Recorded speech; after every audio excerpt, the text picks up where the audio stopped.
detrimental impact on many workplaces, and it provided a crisis playbook to better engage organisations, one we must learn from and carry over to post-pandemic times.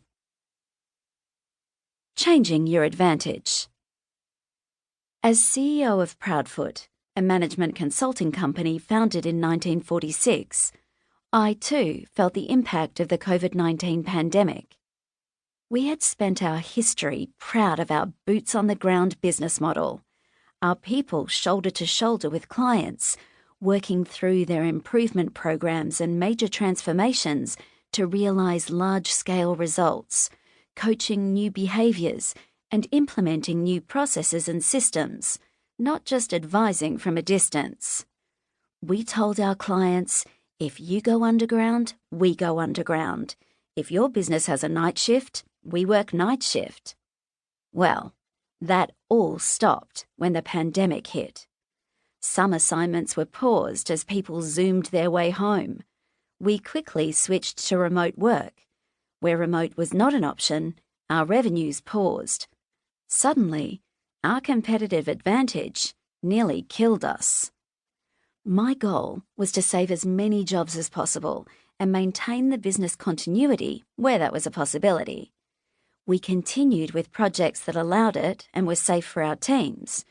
We helped our clients navigate through with COVID-19 response planning, sometimes for free because that was the right thing to do, and other times deferring their payments to the next year to prevent them from deferring their improvement and transformation programs when they needed it most.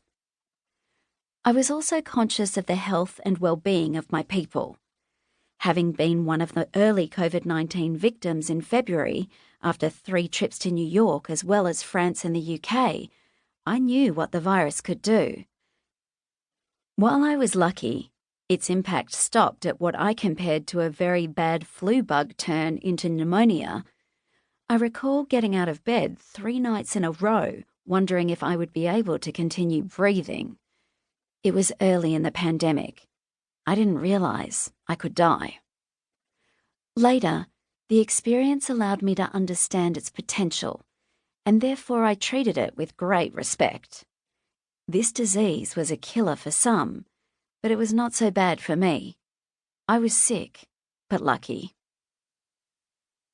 Great things happen at the intersection of people and technology. Both the first-hand business impact and the impact on my health allowed me to realise the empathy you needed during this time for your own people, but also for your clients and customers. It also made me focus on the big picture. I needed my teams to feel as safe as they could, and we as a business needed them to remain engaged. This would not be something to navigate through alone. We doubled down on something we call Heads Up and 1530.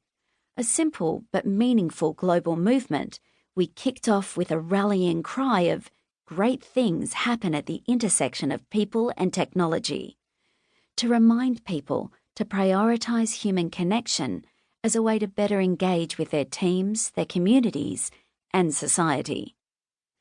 1530 is a quick once-a-day check-in, 1, a once-a-week progress chat, 5, and a once-a-month development and coaching conversation, 30. Heads Up refers to people lifting their heads from their devices to actively engage and focus on people. At the time we launched Heads Up, we had no idea a global pandemic would slam the world's doors shut and create a societal need for a Heads Up movement. As a backstory, we picked the unusual launchpad of Singapore in 2019 to unveil Heads Up.